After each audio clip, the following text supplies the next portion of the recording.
Hey there guys, it's Tina and I'm back. Ooh, almost choked. Oh my goodness. Whew, if you're also back, welcome back. Hopefully you aren't going through the struggle like I am and choking on your words, but if you're also back, welcome back. Thank you so much for joining me again. But if you're new and you love makeup and all things beauty and you just want to hang out, shoot the breeze while we apply makeup, then this may be the channel for you. Please consider subscribing, and if you do like the content, hit the like button as well. It helps me out. We are getting ready today and we are chatting as we do in these get ready with me videos. My hair is just, the blonde is dry. Don't mind me if you see me adjusting my hair all the time, but this ponytail looks a hot mess. Anyway, we are getting ready, chatting, using new makeup. The topic for this video is the acquisition of Rhode Beauty by E.L.F. Beauty. The $1 billion deal.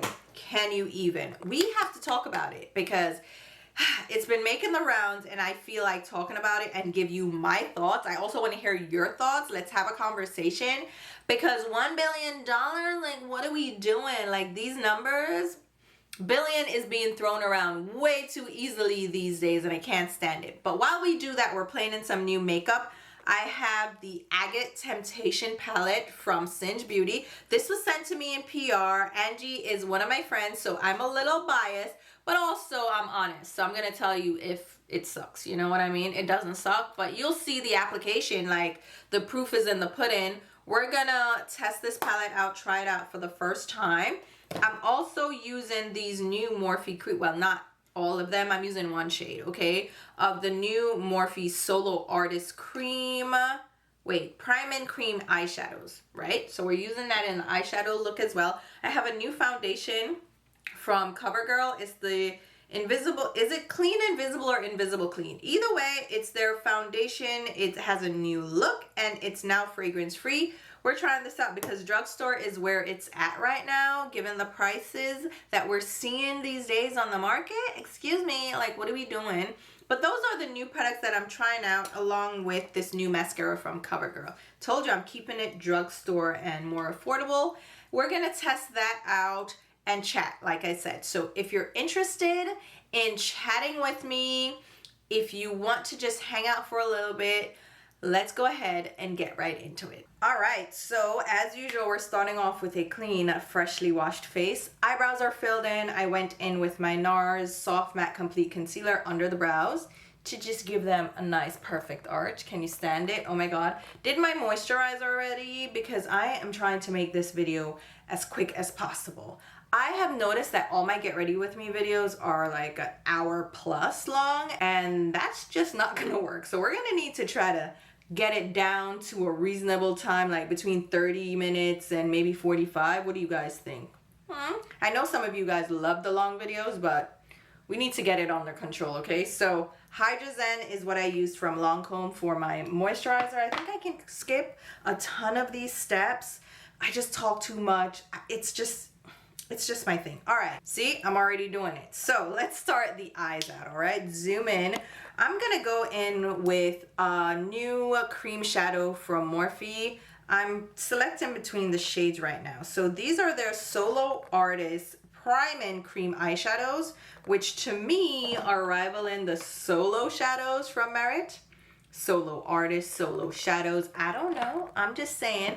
But Morphe is really stepping it up when it comes to releasing products, and this cream eyeshadow lured me in and I definitely want to try it out. So the shade I have here is Mixed Tape. It's a more tan brown. So I'm gonna go ahead and apply that all over the lids. And initially when I swatched these out, they felt very creamy. So I'm wondering if they set down completely. I didn't test the set down. I should have when I did the swatches because I always do B-roll before I start using products so I can get like the initial shot of it looking pristine. So when I do my hauls, you guys can see the fresh product. I have so much B-roll, guys. It's ridiculous because I have so many hauls to share with you. But this is like the perfect all over shade for my complexion. This is perfect. These remind me, and most cream eyeshadows do, of the MAC paint pots. They were the original, let's be for real. And if this is a prime and cream eyeshadow, then I'm guessing it's gonna help eyeshadow stick, it's gonna help it be long lasting, but also prevent creasing. We're gonna see. And then the palette of the video is the Agate Temptation from Singe Beauty. This was sent to me in PR. Angie is one of my friends here on YouTube. She is a fellow creator and she launched her own brand in the last couple of years. And this is the second palette from her. And this is so Angie. She loves grungy, murky greens, and she also loves oranges and mustard yellows.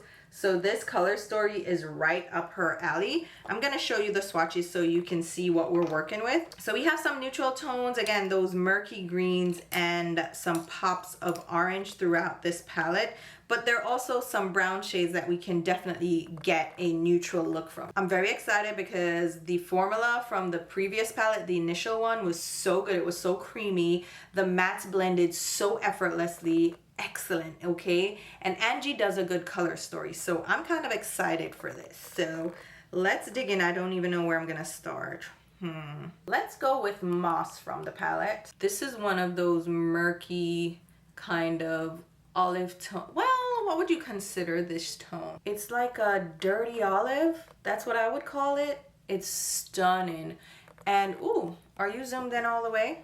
Let me come in a little bit more. So this is applying really well and it's coming off almost like a brown. So you see that murky undertone to it. So as I mentioned in the intro, we're gonna chat about the whole E.L.F. acquiring Rhode Beauty situation.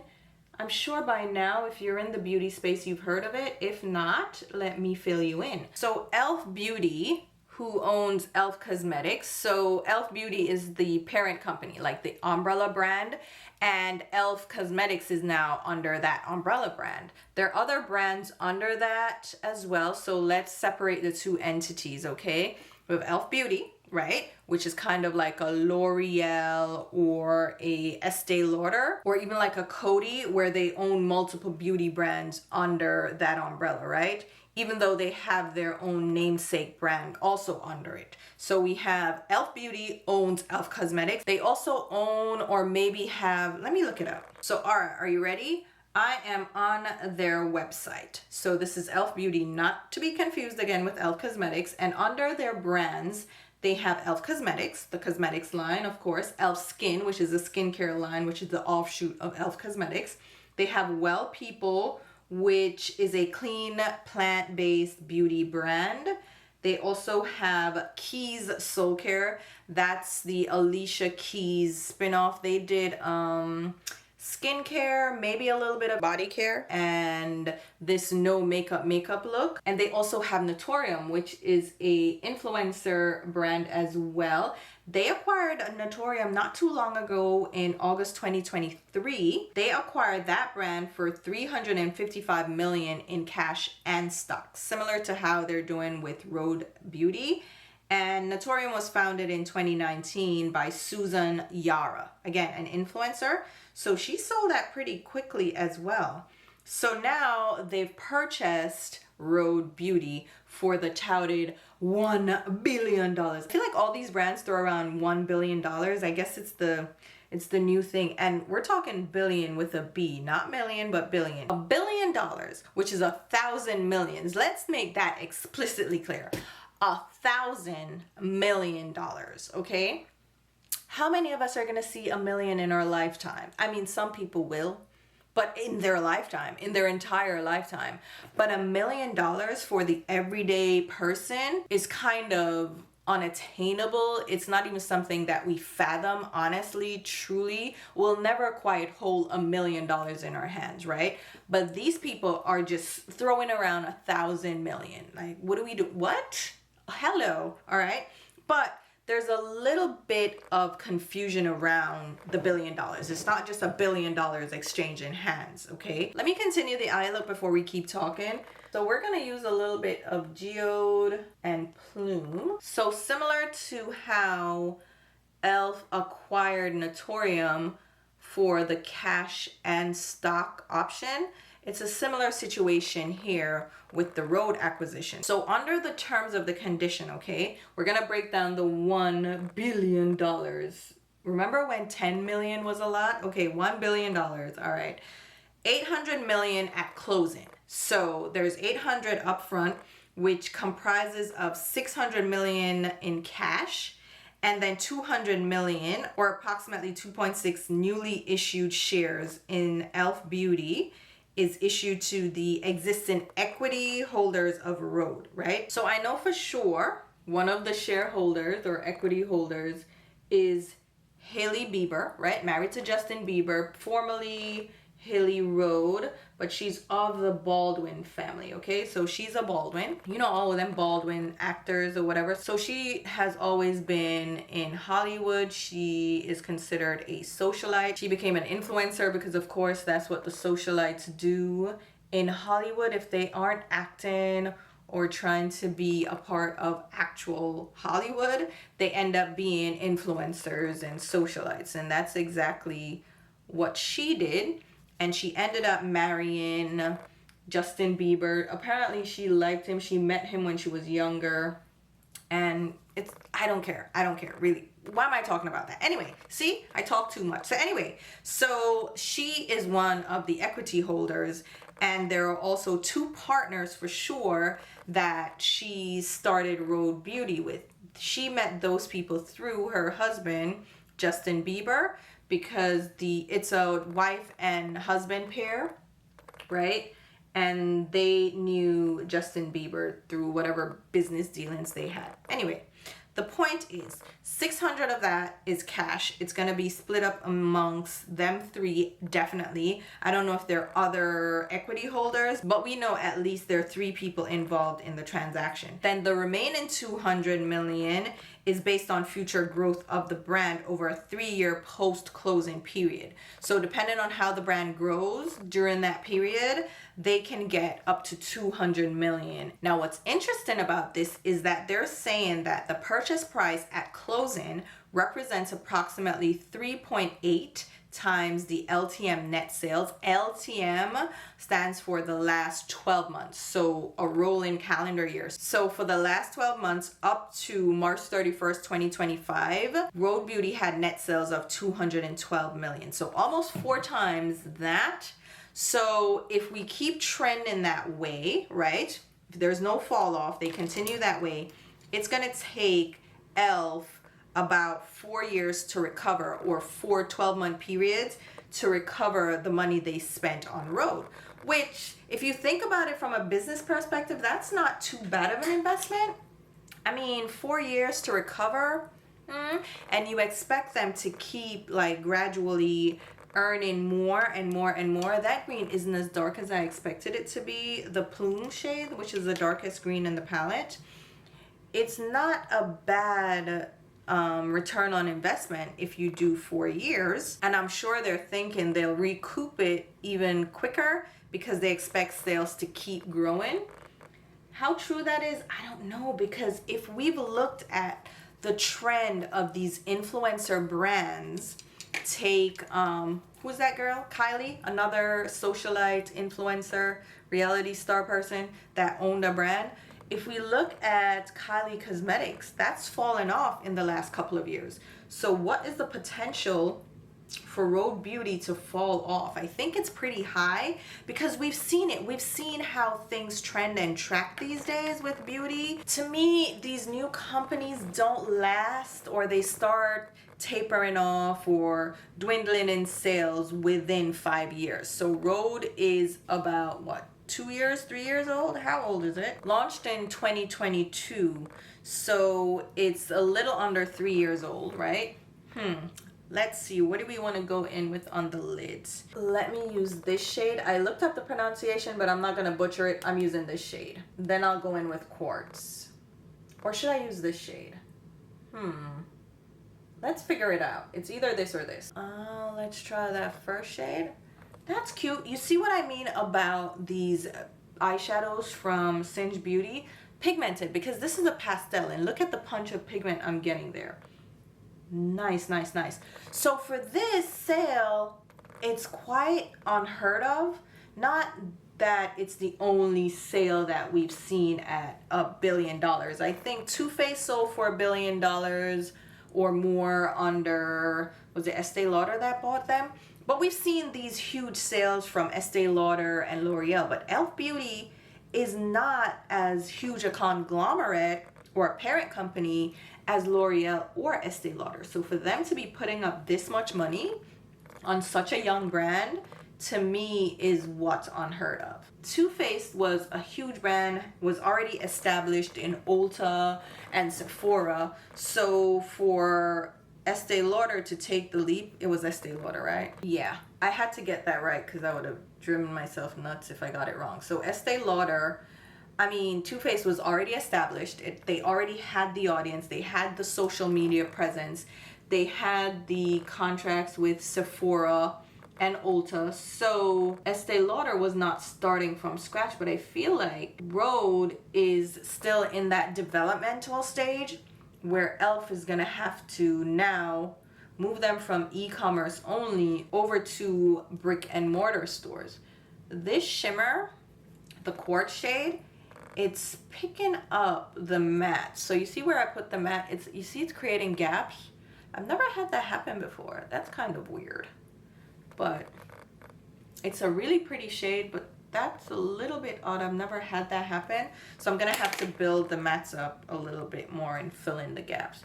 So e.l.f. is taking quite like the chance on this new young brand that's an influencer brand, and given the trend of influencer brands, again, Kylie Cosmetics is what I was thinking in my mind, because Kylie and Hailey are kind of similar to me in their socialite to influencer content creator kind of thing. First of all, they're friends, right? So that's interesting, but they're similar in like their path in Hollywood. They are socialites, come from a famous family. They became influencers and started their own brand. And Hailey, to me, kind of has a similar but different reputation in Hollywood and on social media. First of all, the Justin Bieber lovers, the Beliebers, they don't love her, okay, because she stole their man. I'm gonna go in with Crystallized, this duochrome shade. But beyond that, I feel like the Selena Gomez lovers, oh, that's pretty. Oh, it's kind of giving a gold green shift, and I'm layering that. Yeah, that's pretty. That makes sense for Angie to do like an orangey green shift, like a duochrome. That's nice, and it layers well. Okay, so we built that up. The Gomez's, of course, hate Hailey, right? And there's this ongoing feud. I don't get involved in children's squabbles. Like, I'm not gonna do that. The sun is coming in, child. Ooh. And I'm already like at 30 minutes, so I don't know what I expected about keeping this short and sweet. Nope, not gonna happen. So I feel like they have a similar reputation, right? They have their diehard fans. They have their diehard haters, and they're kind of it girls when it comes to Hollywood and the socialite scene. And Hailey Bieber has been setting trends left and right? With the whole, what did she call it? Glazed donut skin or whatever, the glazed donut look. That's how Rhode started, right? Copying Korean skincare, K-beauty, and doing the whole glazed skin look. So her brand relies a lot on just her influence and her presence on social media, same as Kylie Jenner. And you see when Kylie Jenner kind of removed herself from social media when she was pregnant with her first child, her popularity kind of dwindled a bit. Right now, Hailey Bieber is still pretty popular and still very trendy, and people are still looking to her to set the trends. I just use a little bit of my Estee Lauder, speaking of, Estee Lauder primer. This is the old version. This is the Mattifier Shine Control Perfecting Primer. They have a new version now. And I'm going to go in with this CoverGirl foundation.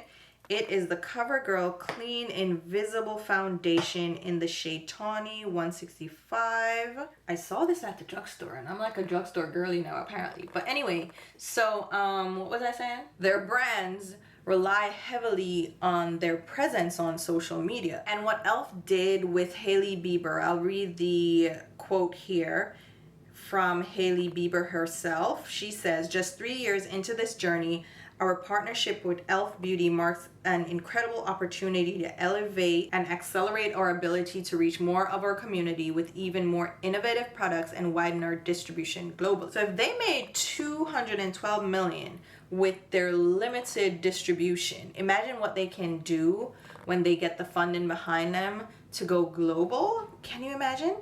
As I continue as founder and step into an expanded role of Chief Creative Officer and Head of Innovation, I look forward to leading the brand into this exciting new chapter of possibilities alongside my co-founders Michael D. Ratner and Lauren Ratner, who have helped bring my vision to life from the start. And she's staying on as creative director, which to me makes sense because she's driven a road to this level of success already.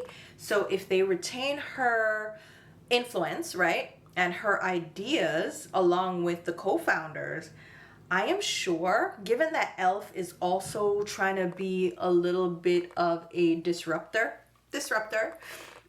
disruptor, that everybody's calling themselves that. Oh my god. So this is very lightweight and thin. This is very thin. It feels like a skin tint almost, but it says it's a foundation, but the coverage is very light. It's very lightweight. Yeah, it's definitely given skin tint. And that's why I picked it up. Let me zoom out a bit. Let me zoom out. Yeah. The sun. I just closed my blinds a little bit. So, yeah, very thin, very lightweight. Given skin tint vibes. And it feels like nothing on the skin, really. All right, so let's go in with a little bit of concealer. I'm using my Fenty concealer. I almost said E.L.F. concealer. I do not like that E.L.F. concealer. I've tried it. I don't like it. The camo one, not at all. So yeah, Haley's staying on. We'll see how the brand grows. But a lot of people were just like aghast, like gagged by this deal. Again, because the brand is pretty new. 3 years, and here they go getting $1 billion, right? And E.L.F., people didn't realize, or maybe people didn't realize just how successful E.L.F. Beauty was and how much money they were willing to invest in acquiring brands. And people probably didn't realize the separation between E.L.F. Beauty and E.L.F. Cosmetics. So E.L.F. Beauty, the parent company, is making bank, and people are like, hold on now. We didn't know this. We didn't know this was going on. And truly, I didn't either, because to shell out $1 billion, which I don't know was a great business move to me, $1 billion to acquire, I don't know, a brand that is banking on the continued popularity of a founder, now creative director. I don't know. You saw what Cody got into with Kylie Cosmetics, how that went down, right? I don't know that it was the smartest move for E.L.F., but who am I? I am not a business person. I don't know how the numbers pan out, but to me, even if it wasn't $1 billion clear out the gate, it's still $600 million in cash money. You crazy? So now what's left to grow the rest of the brand, and how is it gonna affect the other brands under the umbrella? Because there's less money to go around now, right? And less innovation for the rest of their brands. We're gonna see like what that means overall. And then they just mentioned that they're raising prices on their products due to tariffs. So instead of absorbing the tariffs and not passing it on to the customer, the consumer, you instead are raising the prices, right? And paying all this money for this new brand. So customers feel a little bit slighted, which I understand completely, but business is business. I get it. But at the same time, I can feel kind of jaded and gypped if I was a customer of E.L.F. and they spent $1 billion. I'm going to call it $1 billion, all right? It's still $1 billion that you spent or are going to spend, intend on spending on acquiring this brand, one single solitary brand, and you're telling me you're going to raise prices because of tariffs. And given that you were considered an affordable brand in the space, it kind of is rubbing people the wrong way. I don't know if that's the best PR right now for E.L.F, but I also don't see the love of E.L.F slowing down, because even though they're raising prices, they're still cheaper than a lot of brands out there, especially mid-range brands that have gone up $5, $6, $7 in prices. E.L.F going up $1, maybe $2 is not as significant, so the hit is not as, you know, intense. So I don't think they're necessarily gonna lose a bunch of customers, but it's still like a bitter pill to swallow. I'm gonna go in with this CoverGirl Lash Blast Bond Mascara. It has this curved plastic wand and it's meant to add volume. So I know customers feel a little jaded. I feel like E.L.F should have absorbed, and they probably are absorbing a lot of the cost for the tariffs and the increase in production prices. You know, globally, everything is going up. We've seen it. Inflation is gonna hit like crazy. We are headed for a recession. Nobody can tell me different, right? So E.L.F is probably banking on the fact that most people are gonna shop drugstore, and the drugstore has great products, right? So you see me, I'm shopping drugstore, and if I am doing drugstore, I can just imagine what everybody else is doing. I am somebody who will lean into mid-range and high-end brands. For the sake of time, I went ahead and finished up the mascara, and I did a little bit of black liner on my waterline and then lower lash mascara. This mascara from CoverGirl, let me tell you right now, stellar, excellent. I love it. Like, I don't have struggle lashes, and I say that every time I talk about a mascara, but there are mascaras that just fail me. This one is excellent, and I've been loving it a lot. So highly recommend it if you like volume in your lashes. And I also have separation, you'll see. I don't need curl, but the separation you see and the volume, excellent, excellent. I also went in with a blush on the cheeks. I used the Haus Labs French Rosette blush.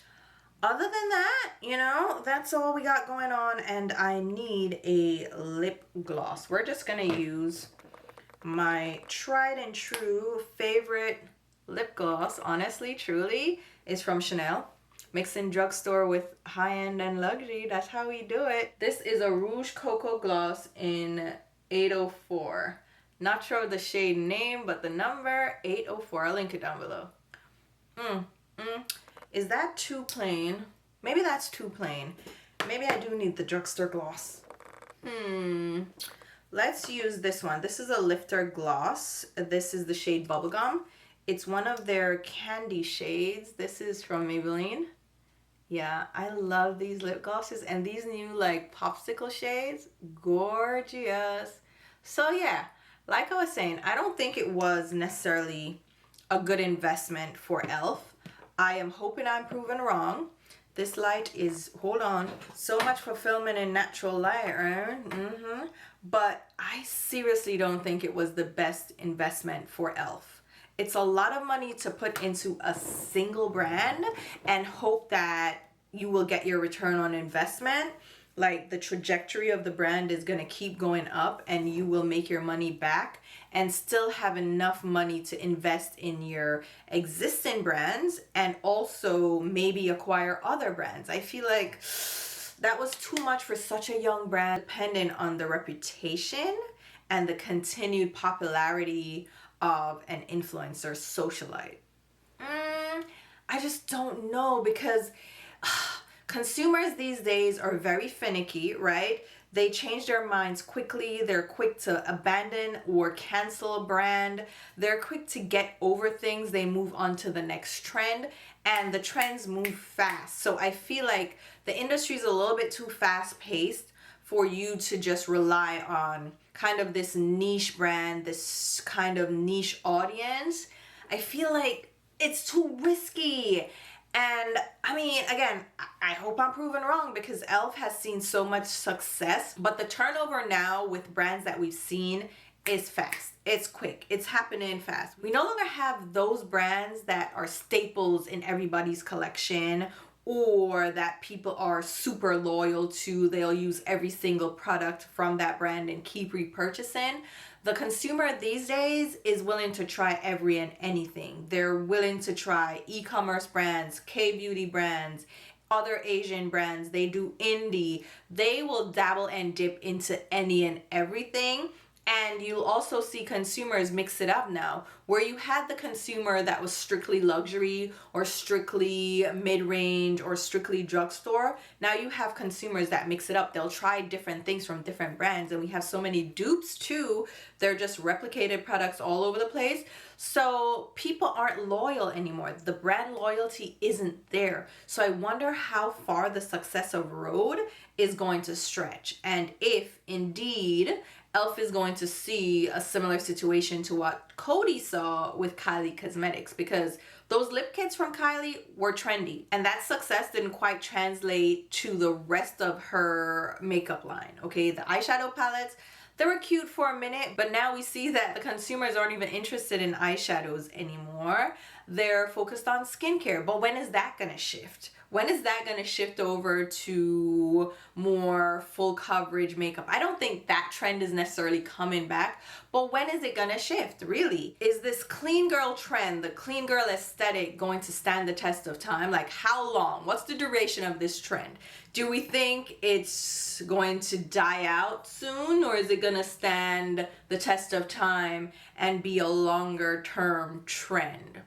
It's a trend, and by nature of trends, they die out. So how is Rhode gonna keep up with the change in tastes of consumers? E.L.F has been doing a good job themselves of keeping up, so maybe Rhode will follow along. And I'm gonna use this video as my reference point. I'm calling it now that I think down the line, maybe in a year or two, E.L.F is gonna be like, this was garbage. This was a rubbish investment.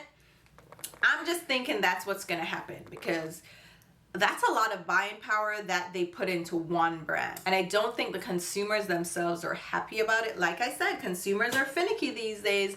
Brand loyalty, null and void. So we're gonna see. We're gonna see. I'm interested to see though what happens. Let me know your thoughts about the acquisition, the price point, how much they paid for it. Like $1 billion. Again, it doesn't break down quite to $1 billion in cash, but it's still 800 million in cash and stock with a potential for 200 more million.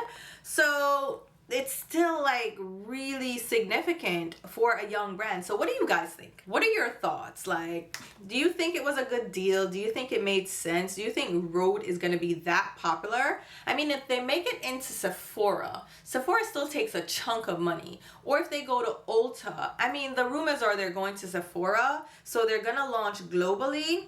But what impact is that going to have on the market? And then E.L.F has their hands in different markets. So maybe that globalization of the brand is going to bring in a ton of money. And I think that's maybe what they're banking on. And maybe I'll eat my words, and that is indeed going to make the brand successful to have that global reach. I don't know. But again, interested to see what happens. Interested to hear your thoughts. Let me know in the comments down below. As far as the product, the eyeshadow palette lives up to my expectations. The eyeshadow look, like, come on, it's pretty. I had some questionable like application issues with the quartz shade. The shimmers are not my favorites in palettes anymore anyway, and the shimmers, like the new formulas for shimmers, they have a different texture these days. Not my favorite, but the mattes, beautiful. And I mean, I was able to remedy the little gappy situation, so it wasn't like a big deal, and it wasn't hard to remedy. I think the palette is beautiful. If this is your kind of color story, I don't think you can go wrong. And Angie did not change the price of this palette. She was worried about it with the tariffs and everything. She's like, oh my God, are we going to be able to maintain the same price that we did for the original palette? And she did. She absorbed the cost and she took the hit and kept the price the same. So kudos to her as an indie brand that's self-funded. Good job, Angie. This palette is beautiful. It's definitely Angie. If this is your color story, I don't think you can go wrong here. Beautiful. What else did we use? These little cream shadows from Morphe. No creasing. It applied well. blended out well. It helped. I don't know how like it's affecting the eyeshadows, but the eyeshadows, like you saw, blended well. And I love the shade that, you know, I use. So I'm going to keep using these. I love a cream eyeshadow as an eyeshadow base. So I love that. The Merit eyeshadow, the Solo Shadows, were my go-to for the longest. So yeah, I love this color from Morphe. And Morphe, listen, Morphe's making a comeback. You know what? I'm watching Morphe's progress with Bated Breath. Like, I want to see what happened, because the new brushes, the reimagined line, I love these so much. Their lip liner, they have these new lip liners. Absolutely love those as well. And these cream shadows seem to be doing great. So Morphe, I'm watching you. And the foundation that we use, this Clean Invisible foundation, this is more of a skin tint. I like it so far. I don't know. To me, the coverage isn't there. So if you're looking for a foundation, this is not a foundation. If you're looking for a skin tint, a lightweight product, this may be it. It's cute. It's cute. Drugstore, okay? Hello.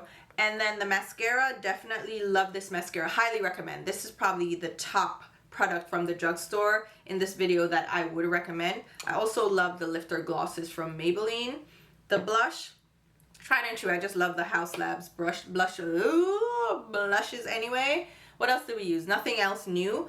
But let me know what you think again. I will leave a full list of the products mentioned and used in this video down below in the description box, along with links on where you can pick them up. If there's an asterisk next to any of those links, that indicates that it is an affiliate link, which means I will get a small sales commission if you make a purchase through those links. Doesn't change the sale price, it just gives me a kickback for you using my links. So I truly appreciate it if you shop through my links. I also have discount codes down below. Again, I get a kickback if you use those. It's a great way to show your support for the channel. So if you feel like doing so, go ahead and use my links and discount codes. No pressure though, like only if you are shopping and if you feel like supporting this channel through those means. I will also leave links to my Instagram and Twitter. Not too active on Instagram, but very active on Twitter, but it's all nonsense. So just be forewarned. And until my next video, which will be very soon, keep the conversation going in the comment section down below. And I will talk to you soon. Bye, guys.